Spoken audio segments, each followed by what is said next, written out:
Carolina Trivelli, ella economista, exministra de Desarrollo e Inclusión Social, y también la bienvenida al doctor Luis Solari, como lo habíamos anunciado, exministro de Salud. Carolina, doctor Solari, ¿cómo están? Bienvenidos. Muy buenos días, Mónica, Fernando, Carlos. Muchas gracias. Bueno, a ver, como bien decía Fernando, hay pues una visión, una mirada, no sé si diferente, pero en todo caso de impactos distintos en relación a las medidas económicas y a las medidas de restricción, de confinamiento, las medidas de salud también como respuesta del sistema. A Carolina quisiera preguntarle inicialmente lo que también había planteado Fernando, es decir, la respuesta que ha dado el gobierno con las medidas, ¿puede encontrar ese balance? Porque en realidad se han hecho y se han generado varias preguntas, específicamente en el caso de Lima, que se sabe aporta el 40% de la producción nacional, pero que también se sabe que está en una situación sumamente complicada en el sistema de salud. ¿Cuál es su opinión, Carolina? A ver, yo lo que diría es que hay que tener cuidado con aseverar que tal situación es mejor o peor que otra, ¿no? Porque acá ninguna situación es mejor, ¿no? Estamos buscando la situación menos mala, en realidad, sí, para la realidad que enfrentamos. Y yo creo que la discusión sobre el aporte económico de Lima se ha llevado mucho a este nivel macro, ¿no? Lima aporta 40% del PBI, es el lugar con mayor generación de empleo, y por eso tenemos que darle un tratamiento diferenciado. Y creo que hay que mirar también el lado más bien micro, ¿no? Y es que las familias en Lima, ¿no?, que estaban en una situación de fuera de la pobreza, pero muy vulnerables, o la gente que estaba en situación de pobreza, ya no tiene más margen para resistir si es que lo vuelven a confinar. Y por lo tanto, de todas maneras van a salir, ¿no? Porque no pueden seguir enfrentando una situación de restricción tan severa. Y eso es una realidad, y hay que lidiar con esa realidad. Y les voy a poner un ejemplo de coordinación entre la parte económica y la parte de salud que habría que aprovechar más bien en lugares como Lima y en otras grandes ciudades del Perú. Y son, por ejemplo, las ollas comunes, ¿no? Muchísimas familias están cocinando juntas en un espacio abierto en el exterior de sus viviendas con pocas medidas de seguridad frente a la pandemia, porque no estaban preparados para ese propósito. Si simplemente ayudamos a que esa solución a la economía, entre comillas, de esas familias se vuelva también una oportunidad de mejor manejo frente a la pandemia, encontramos un punto de encuentro entre economía y salud, ¿no?, para las familias que más lo necesitan. Si todas esas familias les dices tienen que confinarse en su casa, igual van a salir a cocinar juntas porque no tienen opción de no hacerlo. La opción de no usar la olla común es pasar hambre. Y eso claramente tiene tantos o más efectos negativos en la salud como enfrentar el riesgo de un contagio. Entonces creo que hay bastantes espacios más bien de encuentro para lograr soluciones que, sin ser perfectas, sin ser óptimas, permitan encontrar estos equilibrios entre economía y salud. Y lo otro que quisiera decir es que si bien Lima tiene una situación de salud preocupante en términos de número de contagios, también tiene la mejor infraestructura del país para atender esos casos, ¿no? Entonces también hay que tomar en cuenta cuál es la situación de el sistema de salud en cada uno de los lugares y no solamente el número de contagios. Y entiendo que eso es lo que se ha hecho. Se puede hacer más fino, se pueden venir restricciones complementarias en las semanas que vienen, sin duda, pero el tema de la economía no es solamente pensando en el PBI y en el crecimiento del Perú, sino sobre todo también en la situación de las familias que enfrentan ya una situación muy difícil. Las familias están muy endeudadas, con muy pocos recursos. Aquellas que están trabajando, generando ingresos, están ganando mucho menos que el año pasado. Y entonces hay que también ser conscientes que esa realidad es, y que parte de la salud es garantizarle a la población la posibilidad de acceder a alimentos, a los recursos mínimos para cubrir los servicios básicos, etcétera. Yo quisiera hacer una pregunta al doctor Luis Solari, cuya trayectoria tiene la particularidad de haber sido primero ministro de Salud y luego primer ministro, es decir, conoce la toma de decisiones desde los dos puntos de vista. La señora Bermúdez, primera ministra, nos ha dicho que se han adoptado medidas que tratan, dijo, de conciliar la economía con el cuidado de la salud. por lo que usted percibe, doctor Solari, ¿cree usted que se ha dado con ese punto sano de equilibrio entre la salud y la economía? Señor Carvalho, buen día, que no le saludé al principio. Y buen día Gracias. a los oyentes. Fíjese.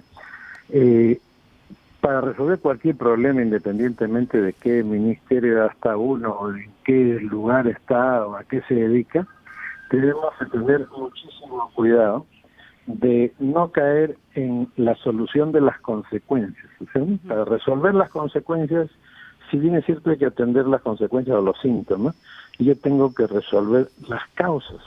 Y para resolver las causas hay que tenerlas identificadas.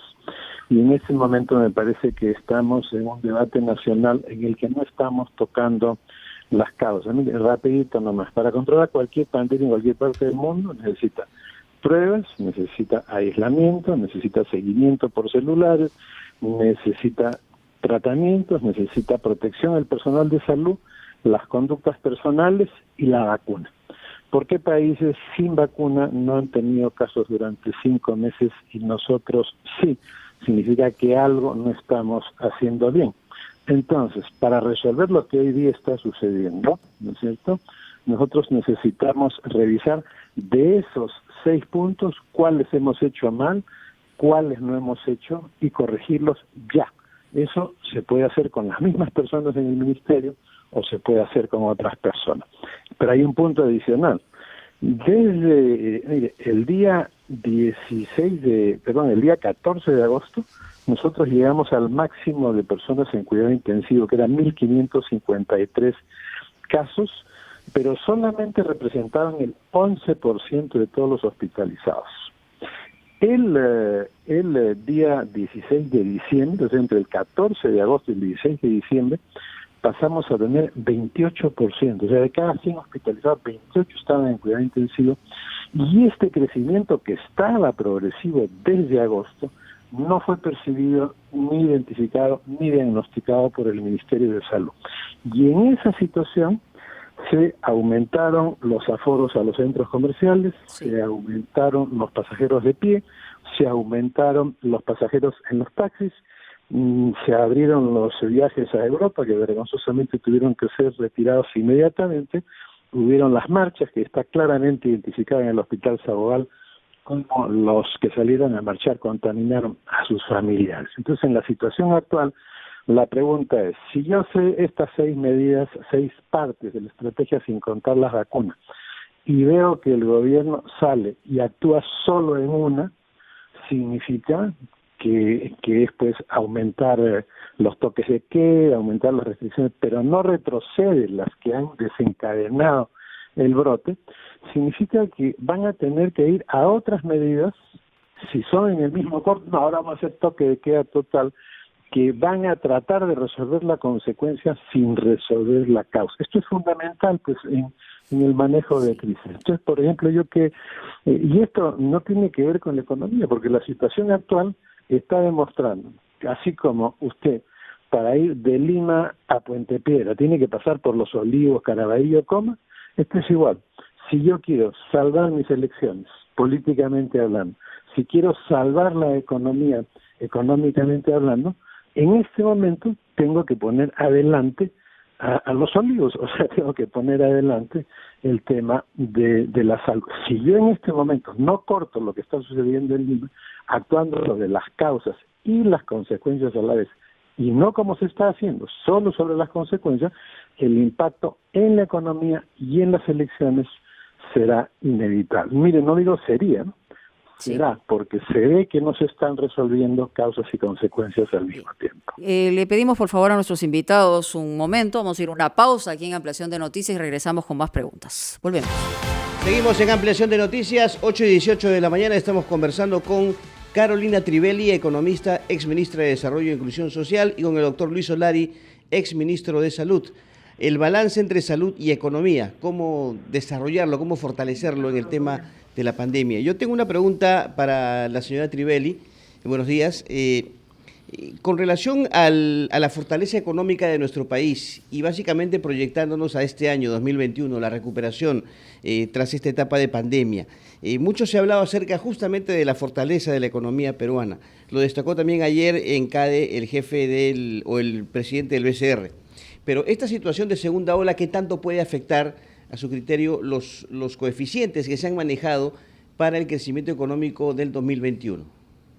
A ver, la economía peruana es una economía sólida, aún a pesar del difícil año 2020.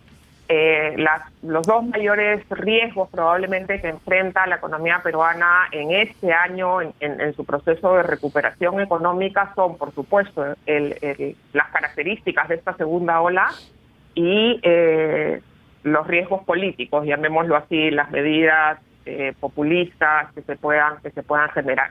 Esas dos variables pueden hacer que el proceso de recuperación económica del 2021 sea menor al esperado, pero la verdad que las condiciones para la recuperación están avanzando bastante bien, ¿no? El ministro de Economía mostró en la CADE ya cómo, por ejemplo, el consumo de electricidad, la producción de electricidad ya ha recuperado sus niveles prepandemia, como los términos de intercambio, es decir, los precios internacionales de nuestras exportaciones están en un nivel muy favorable para la economía peruana, y eso nos hace pensar que efectivamente este año puede haber una recuperación de un crecimiento del PBI de 10 puntos o más. Y eso son muy buenas noticias, pero no nos podemos confiar, porque efectivamente una segunda ola muy grave, muy prolongada, que exija cuarentenas, o que exija medidas más restrictivas, puede hacer que esto suceda más lento. La mayor preocupación hoy día desde el punto de vista económico es que el empleo se está recuperando más lentamente. El empleo y los ingresos derivados del empleo se recuperan más lentamente de lo esperado. Y eso tiene que ver con que es un año electoral. Y en los años electorales siempre la inversión privada se retrae, espera a saber quién va a ser el próximo gobernante. Y entonces, con menos inversión privada tendremos menos generación de empleo, y ese debería ser nuestra preocupación central, porque si no hay empleo, la gente no tiene recursos, no puede tomar tantas medidas de cuidado de la salud como nos gustaría que las personas adopten, ¿no? Sí.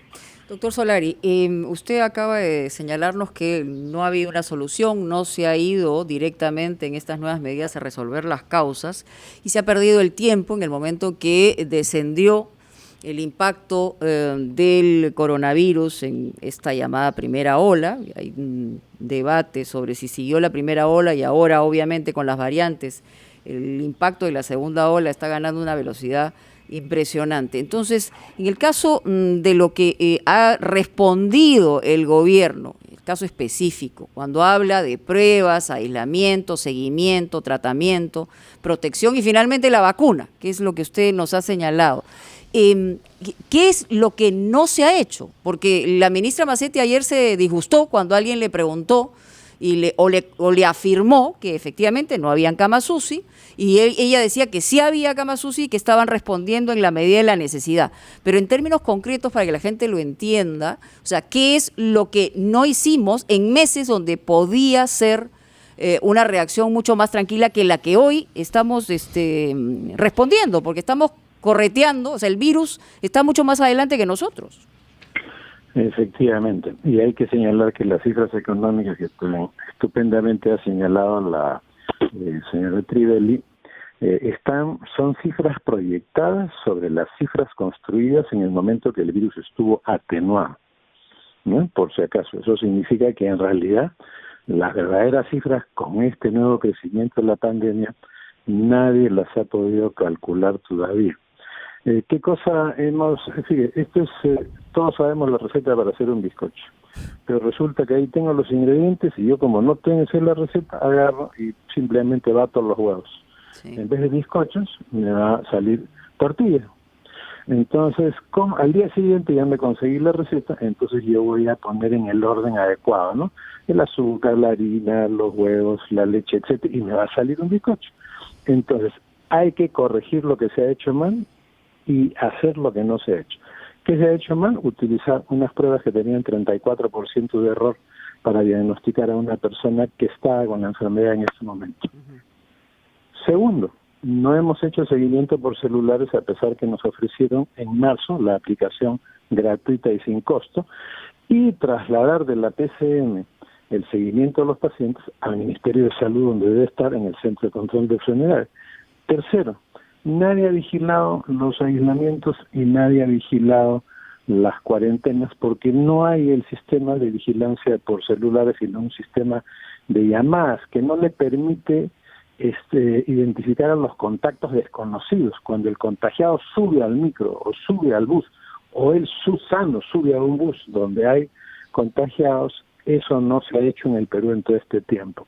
Los tratamientos ya sabemos que llegaron después del oxígeno y después de que se había muerto la gente, y ha habido desprotección a los trabajadores de salud, más de 800 personas de salud fallecidas por desprotección. Y en el tema de las conductas personales, las campañas se han relajado, las campañas del Ministerio sobre el particular, y se hicieron sin la concurrencia del Colegio de Psicólogos con los mejores psicólogos sociales del Perú.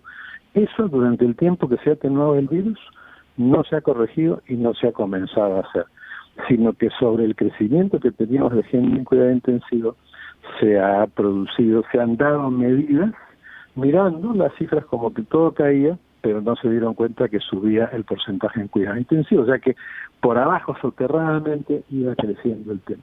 ¿Qué hay que hacer en este momento? En este momento, yo no soy, por ejemplo, partidario, y estoy seguro que coincidimos con la señora Tribele, de cerrar el aeropuerto, pero sí pedir a los israelíes, a la Embajada de Israel, que nos vendan 20 máquinas que hacen prueba molecular en 30 segundos, y como es como una especie de silbato, es con aire que uno bota, que es ese aire que viene del fondo del pulmón, ¿no? O sea, no hay forma de que un paciente que ya no tenga el virus en la nariz, sino que esté en el pulmón, no sea detectado. Acaban de detectar el virus de Amazonas, estado de Amazonas, Brasil, en el Japón. ¿Cómo se fue? En avión. ¿Cómo salió?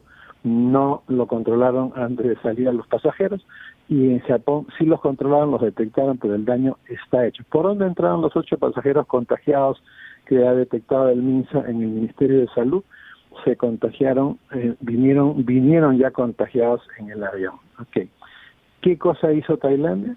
Cuarentenaba a todo el avión y pagaba la aerolínea. La siguiente aerolínea, el siguiente vuelo venía sin pasajeros.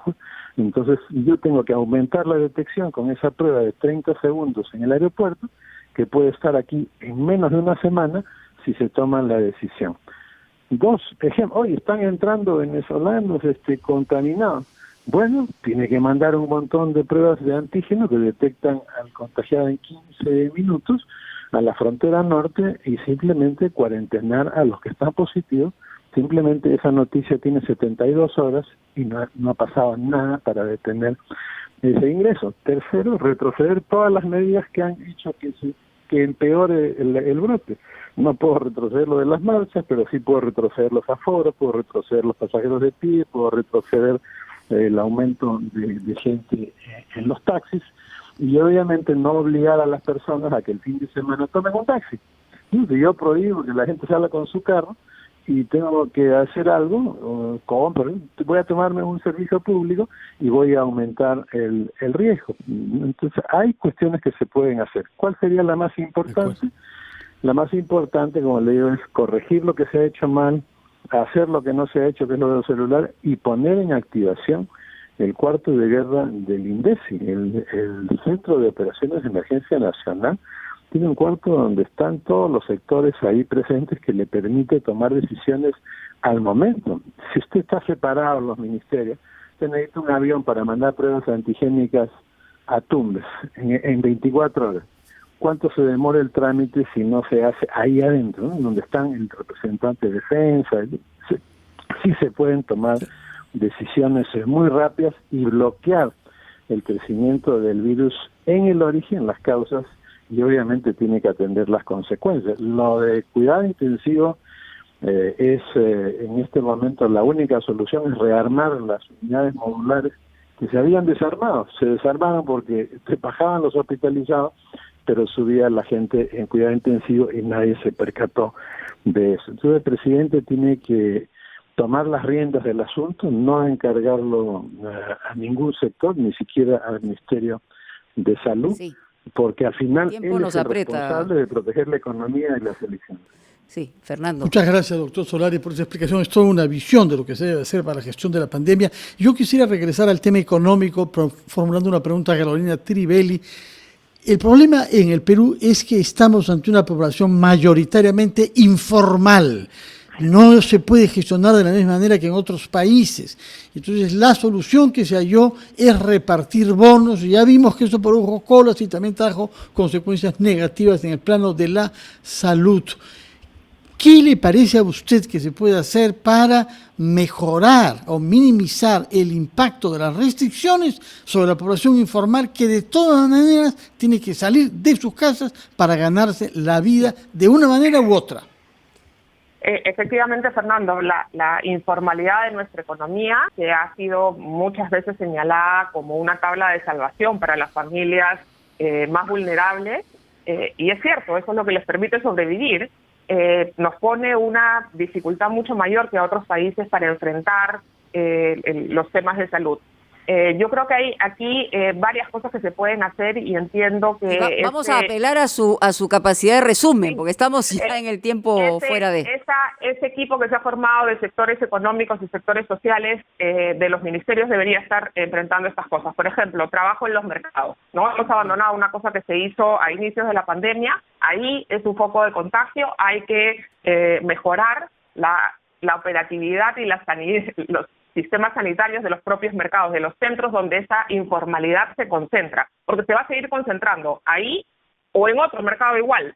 Entonces lo que tenemos que hacer es incorporar conocimiento en las propias personas que van a esos mercados, como vendedores o como consumidores, para minimizar el contagio en esos lugares donde se van a seguir encontrando. Entonces el uso adecuado de la mascarilla, las otras medidas de seguridad que han sido anunciadas. Yo creo que tenemos que hacer ya medidas puntuales en lugares reales, no solamente medidas generales. Muy bien, y Lima debería ser el laboratorio precisamente porque confluyen todos los problemas en esas circunstancias. Gracias a Carolina Trivelli, gracias al doctor Luis Solari por estar con nosotros. Pausa y volvemos.